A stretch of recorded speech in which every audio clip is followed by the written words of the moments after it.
আমার মা তার তো বুঝতে বাকি নাই যে আমার ভাইটা বাবারে বড় ভালোবাসে। মনে হয় বাবার কবরের পাশে দাঁড়ায় গেছে। মা হাঁটি হাঁটি পা পা করে ওই দিক দিয়া যখন কবরস্থানের দিকে তাকায়, পিছনে বাঁশ বাগান, বাঁশের যাও, তারপরে কলার বাগান, তার ভিতরে দেখে আমার ছোট্ট ভাইটা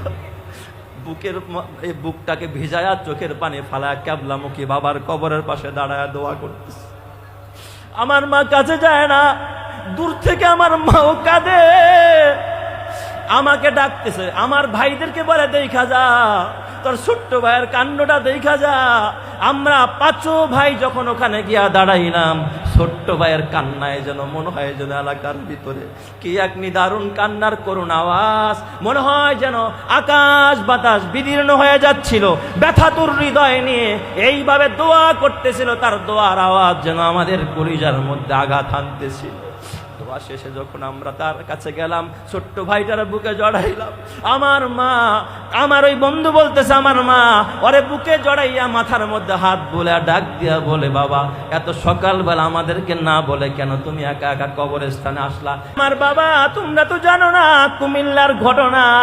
আমার এক বন্ধু সে বয়ান করতেছিল ছোট্টবেলায় যখন সে আমার সাথে একসাথে আমরা পড়াশোনা করি। ওরা ভাই বোনেরা মোট 7 জন, 5 ভাই 2টা বোন, 5 জন কোরআনের হাফেজ। ছোট্ট ভাইটা একেবারে ছোট্ট, বাবার ইন্তেকালের পর এই ছেলেটা আমার একদিন ডাক দিয়ে আমার বন্ধু বলে, বন্ধুরে আমার এই ভাইটা আমার বাবারে বড় ভালোবাসতো, আমার বাবা বড় হাফেজ আলেম ছিল। আমার বাবার ইন্তেকালের পর আমরা যতটা কেঁদেছি তার চাইতে কয়েক গুণ বেশি কেঁদেছে আমার এই ছোট ভাইটা। কারণ দেখবেন একটা ফ্যামিলির মধ্যে সবচাইতে ছোট সন্তানটা মা বাবার বেশি ভক্ত হয়, কথা ঠিক কিনা? আবার মা বাবা ওই সন্তানের প্রতি নজরটা একটু বেশি থাকে। বাবা মারা যাওয়ার পর ছেলেটা তখনও হাফেজে কোরআন কমপ্লিট করতে পারে নাই, মাত্র 20 পারা হাফেজে হয়েছে। ওই সময় তার বাবা মারা যায়, এখনো বালেগ হয় নাই, 11-12 বছর তার বয়স। বা এক সময় মাদ্রাসা ছুটি হয়েছে, বন্ধের সময় আমরা সব ভাইরা বাসায় ফজরের নামাজ পড়লাম। বাসার ভিতরে কয় মসজিদটা একটু আমাদের বাড়ি থেকে অনেক দূর, আমরা সবাই মিলে আমার মাকে নিয়ে আমরা সব ভাইরা একসাথে জামাত করেছি। জামাতের পর এখনো বেলা উঠে নাই, আমরা সবাই আবার ঘুমিয়ে যাব। কিন্তু ফজরের নামাজ শেষে আমার ছোট ভাইটাকে দেখলাম রুম থেকে বের হয়ে গেছে। আমরা খুঁজতেছি, আরে ছোট মানুষও কোথায় গেল? দেখি আমার ভাইরে পাই না, চিন্তা করলাম ওয়াশরুমে গেল কিনা, ইস্তেঞ্জাখানাও তালাশ করলাম, দেখি সেখানেও নাই। চিন্তা করলাম তাহলে কোথায় গেল? বাড়ির আঙিনায়, কয় দেখি না না, কিন্তু বাড়ির পেছনে ছিল কবরস্থান যেখানে তার বাবার কবর। ওরা ভাবতেও পারে নাই আমার ছোট ভাইটাই অন্ধকারের ভিতরে বাবার কবরের পাশে গিয়া দাঁড়ায় গেছে। সব জায়গায় তালাশ করে পায় না, বলে আমার মা পেরেশান। আহারে এই ছোট্ট মানুষ, এত ছোট্ট মানুষ রাতের বেলায় ভয় পায়, কোথায় গেল? খুঁজতে খুঁজতে দেখে বাড়ির পিছনে গুনগুন গুনগুন করে কান্নার আওয়াজ। ওই বাবাই হাসরের ময়দানে নূরের টুপি মাথায় পড়বে, যেই বাবার সন্তান কিয়ামতের ময়দানে হাফেজে কোরআন হয়ে দাঁড়ায়া যাবে। আল্লাহ তাআলা বলবে, হাফেজে কোরআনের বাবা আয় আয় আয় আয়, দুনিয়ায় তোর সম্মান কম থাকলেও আজকে তোর সম্মান কম না, তোর জন্য আমি নূরের মেম্বার কায়েম করেছি, নূরের কুরসি বসায়া দিছি, নূরের কুরসিতে বয়, নূরের মেম্বারে বসো, আমি আল্লাহ তোর মাথার মধ্যে নূরের টুপিটা পড়ায়া দিব। চিৎকার মেরে কন্যা আল্লাহু আকবার। আমরা সবাই তালাশ করি, দেখি পাই না। আমার মা তার তো বুঝতে বাকি নাই যে আমার ভাইটা বাবারে বড় ভালোবাসে। মনে হয় বাবার কবরের পাশে দাঁড়ায় গেছে। মা হাঁটি হাঁটি পা পা করে ওই দিক দিয়া যখন কবরস্থানের দিকে তাকায়, পিছনে বাঁশ বাগান, বাঁশের যাও, তারপরে কলার বাগান, তার ভিতরে দেখে আমার ছোট্ট ভাইটা বুকটাকে ভিজায়া চোখের পানি ফালায় ক্যাবলামুখী বাবার কবরের পাশে দাঁড়ায় দোয়া করতেছে। আমার মা কাছে যায় না, দূর থেকে আমার মাও কাঁদে, আমাকে ডাকতেছে। আমার ভাইদেরকে বলে দেখা যা, তোর ছোট্ট ভাইয়ের কাণ্ডটা দেখা যা। আমরা 5 ভাই যখন ওখানে গিয়া দাঁড়াইলাম, ছোট্ট ভাইয়ের কান্নায় যেন মনে হয় যেন এলাকার ভিতরে কি এক নিদারুণ কান্নার করুণ আওয়াজ, মনে হয় যেন আকাশ বাতাস বিদীর্ণ হয়ে যাচ্ছিল। ব্যথাতুর হৃদয় নিয়ে এইভাবে দোয়া করতেছিল, তার দোয়ার আওয়াজ যেন আমাদের কলিজার মধ্যে আঘাত আনতেছিল। দোয়া শেষে যখন আমরা তার কাছে গেলাম, ছোট্ট ভাইটার বুকে জড়াইলাম। আমার মা, আমার ওই বন্ধু বলতেছে, আমার মা ওরে বুকে জড়াইয়া মাথার মধ্যে হাত বলে ডাক দিয়া বলে, বাবা এত সকালবেলা আমাদেরকে না বলে কেন তুমি একা একা কবরস্থানে আসলা? এখানে অনেক সময় শিয়াল থাকে, তুমি ভয় পাইতা, আমাদেরকে কেন ডাকলা না? তোমার ভাইয়াদেরকে কেন ডাকলা না? ছোট্ট ছেলেটা তখন ডাক দিয়া কয়, আম্মা তুমি তো জানো না, সকালবেলা ফজরের আজান হওয়ার প্রায় আধা ঘন্টা আগে সুবহে সাদেকের সময় আমি ডান কাতের মধ্যে যখন শুয়েছিলাম, আমি স্বপ্ন দেখি আমার বাবা ওই যে মাঝে মাঝে আমার জন্য খাবার নিয়ে মাদ্রাসায় আসতো। মা গো, ও মা, আমি তাকায় দেখি আমার বাবা আমার জন্য মজা নিয়া একটা ব্যাগ নিয়ে হেফজখানার সামনে দাঁড়ায় অপেক্ষায় রত আছে আমাকে দেওয়ার জন্য। আমার বাবা তো কবরে। আমি যখন এইটা দেখছি, আমার বাবা মাদ্রাসায় যখন যাইতো, আমার বাবাকে আমি জড়ায়া ধরতাম, আমার বাবা আমার কপালে চুমো খাইতো। মা আমি নামাজটা পড়তে দেরি, বাবার কথা মনে হয়ে গেছে, আমার বাবা স্বপ্ন যুগে আমারে খাবার দিছে, এই জন্য আমি তাড়াতাড়ি বাবার কবরের পাশে দাঁড়ায়া, অন্য ভাইরা ঘরে সূরা ইয়াসিন পড়ছে, আমি ওই কবরের পাশে দাঁড়ায়া সূরা ইয়াসিন পড়েছি, 3 বার সূরা ইখলাস পড়েছি, আমি সূরা ফাতিহা পড়েছি, সূরা তাকাসুর পড়েছি, দুরুদের আমল করেছি। মা আমি আমার বাবার জন্য সওয়াব রেসানি করেছি, আমার বাবার কবরের পাশে দাঁড়ায় আমি কেঁদেছি। এ যুবক ভাই, ওই যুবকের জীবন কত ধন্য যে এই যুবকের একটা সন্তান হাফেজে কোরআন মৃত্যুর পরে বাবার কবরের পাশে দাঁড়ায় দোয়া করবে, মায়ের কবরের পাশে দাঁড়ায় দোয়া করবে। এই জন্য যুবক ভাই, ওসি বানালি কি লাভ হবে? হয়তো সাময়িক ফায়দা হবে, মরার পরে লাভ হবে না। ডিসি বানালি, মরার পরে ফায়দা হবে না। বড় ব্যবসায়ী বানালি, কানাডায় বাড়ি করলো, চীনে বাড়ি করলো, জাপানে গেল, গোটা বিশ্ব তন্নায় তন্নায় করে ঘুরলো, কি লাভ হবে? কবরে কোনো ফায়দা হবে না। একটা সন্তানকে হাফেজে কোরআন বানা, একটা সন্তানকে আল্লাহর রাস্তায় দিয়া দে। এই জন্য আল্লাহর নবী কয়, মান খরাজা ফি সাবিলিল্লাহ ফাহুয়া দামিনুন আলাল্লাহ, যে আল্লাহর রাস্তায় বের হয়ে যায় আল্লাহ তার জিম্মাদার হয়ে যায়। ওই হাফেজে কোরআন জিম্মাদার আল্লাহ, আলেমদের জিম্মাদার আল্লাহ, টুপিওয়ালার জিম্মাদার আল্লাহ, এ বাবা দাড়িওয়ালার জিম্মাদার আল্লাহ, হাফেজজির জিম্মাদার ছিলেন আল্লাহ, পীরজির জিম্মাদার ছিলেন আল্লাহ। এই যুগের আলেম ওলামাদের জিম্মাদারও যিনি, চিৎকার মেরে বলতে হবে তিনি কে?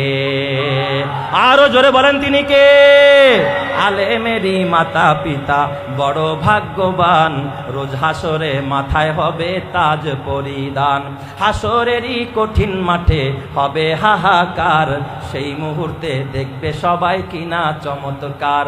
প্রশ্ন হবে মুকুট মাথায় কে বা কাহারা, জবাব হবে আলেমেরই মা বাবা তাহারা। সেই মুকুটের জ্যোতি হবে সূর্য থেকেও অধিক, যদিও তাহা এই দুনিয়ার ঘরে করে ঠিক। ওই সমস্ত মাতা পিতা বড় ভাগ্যবান, এই জগতে নেই কেহ হয় তাদেরই সমান। এই জগতে সবার ঊর্ধ্বে এলেমের ঈমান, ওই এলেমকে যাকে খুশি আল্লাহ করেন দান। এই এলেমের গুণে আদম সম্মানিত হয়, ফেরেশতারা সেজদা করে কোরআনে তা কয়।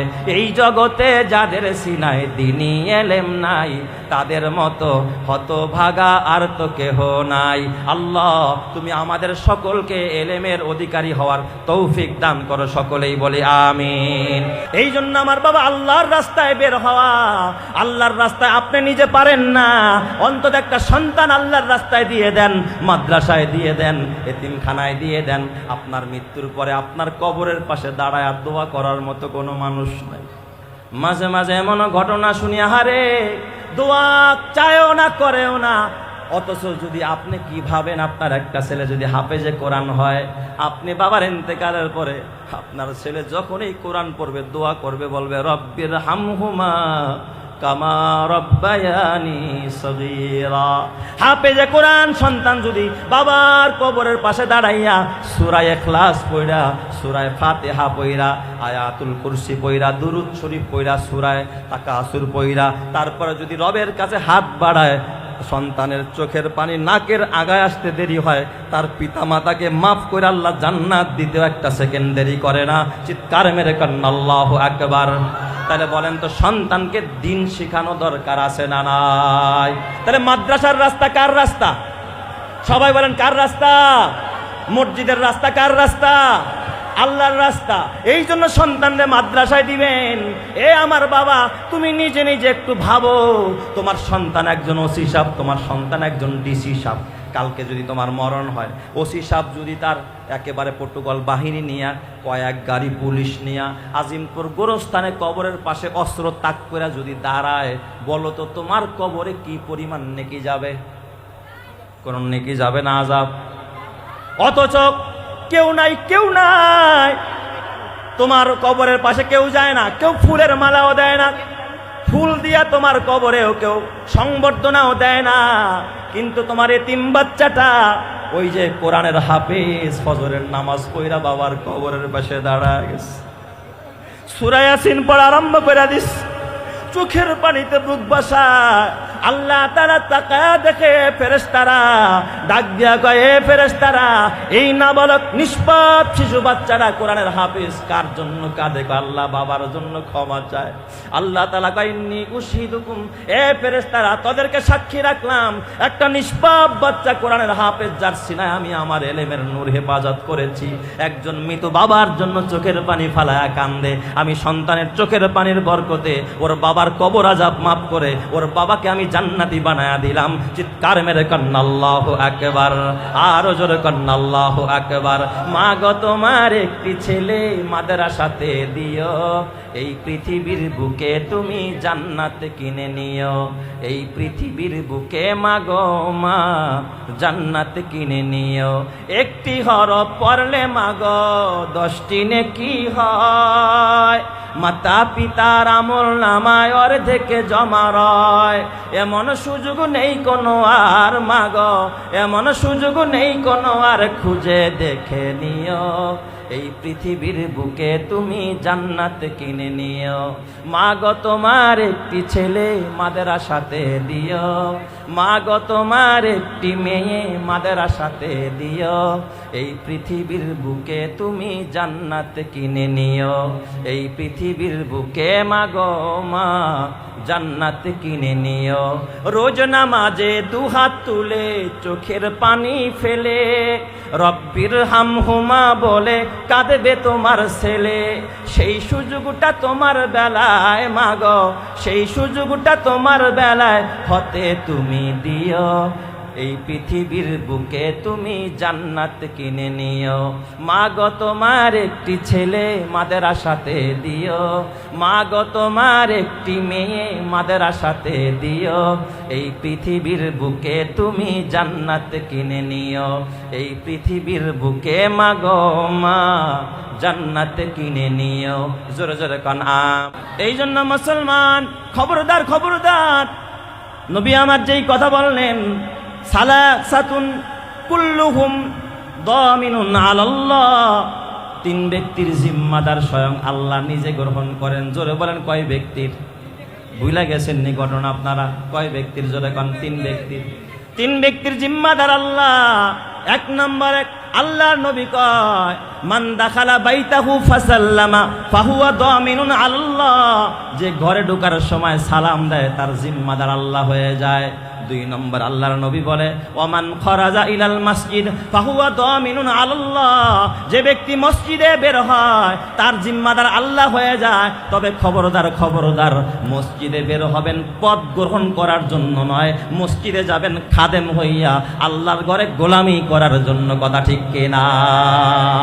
কেউ যদি পদ গ্রহণ করার জন্য মারামারি করে, খুনাখুনি করে, তাহলে এটা হবে তার জাহান্নামে যাওয়ার কারণ। কথা ঠিক না? ঠিক জোরে কর। এই জন্য আল্লাহ তাআলা বলে, মসজিদ আবাদ করবে কারা? কোরআনের যে আয়াত আমি শুরুতে আপনাদের খেদমতে পড়েছি, 5টা গুণ কথা আল্লাহ তাআলা বলেছে। 5 গুণের অধিকারীর মানুষরাই শুধুমাত্র মসজিদের খেদমত করবে, মসজিদ কমিটিতে আসবে। কয় গুণের মানুষ? 5 গুণের মানুষ। এটা আমার বানানো কথা নয়, আল্লাহ সূরাতুত তাওবার ভিতরে 18 নং আয়াতের মধ্যে আল্লাহ নিজে বলে দিয়েছে, ইন্নামা ইয়ামুরু মাসাজিদাল্লাহ, নিশ্চয় মসজিদ আবাদ করবে তারা, মান আমানা বিল্লাহ, 1 নম্বরে ওই মানুষ যারা আল্লাহর প্রতি ঈমান আনছে, আল্লাহরে বিশ্বাস করে, আল্লাহর প্রতি পূর্ণ আস্থা রাখে, তারাই শুধুমাত্র মসজিদ আবাদ করবে। কথা ঠিক কিনা? মান আমানা বিল্লাহ, 1 নম্বরে মান আমানা বিল্লাহ, যারা আল্লাহর প্রতি ঈমান আনে, ওয়া আকামাস সালাহ, এবং যারা নামাজ কায়েম করে, নামাজ পড়ে, নিজে পড়ে, ফ্যামিলির সবাইকে নামাজ পড়ায়, এলাকাবাসীকে নামাজের জন্য গুরুত্ব দেয়, এরাই শুধুমাত্র মসজিদের সাথে সম্পৃক্ত হবে। মান আমানা বিল্লাহ ওয়া আকামাস সালাহ, মান আমানা বিল্লাহি ওয়াল ইয়াউমিল আখিরি, যারা আল্লাহর প্রতি ঈমান আনে, আখিরাতের প্রতি যারা ঈমান আনে, আখিরাতকেও যারা বিশ্বাস করে। আর বাবা 3 নম্বর আল্লাহ বলে ওয়া আকামাস সালাহ, যারা নামাজ কায়েম করে। আর 4 নম্বরে ওয়া আতাজ যাকাত, যারা যাকাত প্রদান করে। যারা নামাজ পড়ে না, যাকাত দেয় না, আল্লাহ মানে না, আখিরাত মানে না, ওরা কোনোদিন মসজিদে যেতে পারে না। ওরা মসজিদে গেলে ওদেরকে 80 মাইল বেগে রাখবেন। কথা ঠিক না ব্যাঠিক? যারা কান মান আমানা বিল্লাহ ওয়াল ইয়াউমিল আখির, যারা ঈমান আনে আল্লাহর প্রতি, আখিরাতের প্রতি। এবং 3 নম্বরে ওয়া আকামাস সালাহ, যারা নামাজ কায়েম করে। আর 4 নম্বরে ওয়া আতাজ যাকাত, যারা হিসাব করে বছর শেষে যাকাত আদায় করে। এরপরে 5 নম্বরের গুণ আল্লাহ বলে ওয়ালাম ইয়াখশা ইল্লাল্লাহ, যারা আল্লাহ ছাড়া কাউরে ভয় পায় না, কাউরে পরোয়া করে না, যা কিছু করে তো আল্লাহর জন্য করে, কারো প্রভাবে কোনো কথা মসজিদে গিয়া বলে না। এদের দ্বারাই মসজিদ আবাদ হবে, এরাই মসজিদের সাথে সম্পৃক্ত হবে। চিল্লায়া বলতে হবে কথাগুলো কার? আরো জোরে বলেন, কথা কার? নাকি আমার বানানো কথা? এই কথাগুলো আল্লাহর। আল্লাহ তাআলা বলে ফাআসা উলাইকা আইয়াকুনু মিনাল মুহতাদিন, এই 5 গুণওয়ালা মানুষ যারা মসজিদ আবাদ করবে, এরাই হবে হেদায়েত প্রাপ্ত, এরাই হবে খোদার জান্নাতি মানুষ। চিৎকার মেরে কন্না আল্লাহু আকবার। তাহলে 2 নম্বরে যারা মসজিদে নামাজের জন্য বের হয়, এ আমার বাবা, কেউ যদি 5 বার মসজিদে গিয়া নামাজ পড়ে, তাদের বেলায় আল্লাহর নবী দৃষ্টান্ত দেয়। আপনারা ফাজায়েলে আমলের তালিমের মধ্যে শুনছেন, কারো বাড়ির পাশে যদি একটা পুকুর থাকে, 5 বার গিয়া যদি কেউ গোসল করে, নবীজি কয় তার শরীরে কি কোনো ময়লা থাকতে পারে নাকি? কয় না, তার শরীর যেমন পাক হয়ে যায়। যেই মানুষটা ফজর, জোহর, আসর, মাগরিব, এশা 5 ওয়াক্ত নামাজ মসজিদে গিয়ে আদায় করে, তার দেহটাকে ওই রকমের পবিত্র বানায়া দেন যিনি, তিনি কে? আল্লাহ পবিত্র বানায়া দিবে। এই জন্য পবিত্র হওয়ার জায়গা হলো মসজিদ, পবিত্র হওয়ার জায়গা নাইট ক্লাব নয়, পবিত্র হওয়ার জায়গা সিনেমার হল নয়, একমাত্র মসজিদ। কথা ঠিক না বা ঠিক? দেখা 3 নাম্বার, এটা বলেই শেষ। 3 নাম্বার, যেই 3 ব্যক্তির জিম্মাদার আল্লাহ হয়ে যায়, 3 নাম্বার আল্লাহর নবী বলে ওমান খারাজা ফি সাবিলিল্লাহ, যে আল্লাহর রাস্তায় বের হয়ে যায়, ফাহুয়া দামিনুন আলাল্লাহ, আল্লাহর রাস্তায় যেমন তাবলিগে বের হয়ে গেছে। সুবহানাল্লাহ কইবেন না সবাই? তাবলিগে বের হওয়া, বলেন তাবলিগের রাস্তাটা কার রাস্তা? নিজের খায়া, নিজের পয়সা দিয়া, নিজের মেহনত, এরপর আল্লাহর মেহনত করে, এটাও আল্লাহর রাস্তা। বলেন আপনার একটা ছেলে মাদ্রাসায় দিয়ে দিচ্ছেন, বলেন এটা কার রাস্তা? আল্লাহর রাস্তা, তাই না? এটাও আল্লাহর রাস্তায়। ছেলে যদি মারা যায়, হাদিস শরীফের মধ্যে আল্লাহর নবী কয় মান সালাকা তরিকান ইয়ালতামিসু ফিহি ইলমান সাখালাল্লাহু লাহু বিহি তরিকান ইলাল জান্নাহ। কয় এই বাচ্চাটা যখন দিন শিখতে বের হয়ে গেছে, এই অবস্থায় যদি ওর মরণ হয়, ও মরতে দেরি হবে, খোদার জান্নাতে যাইতে দেরি হবে না।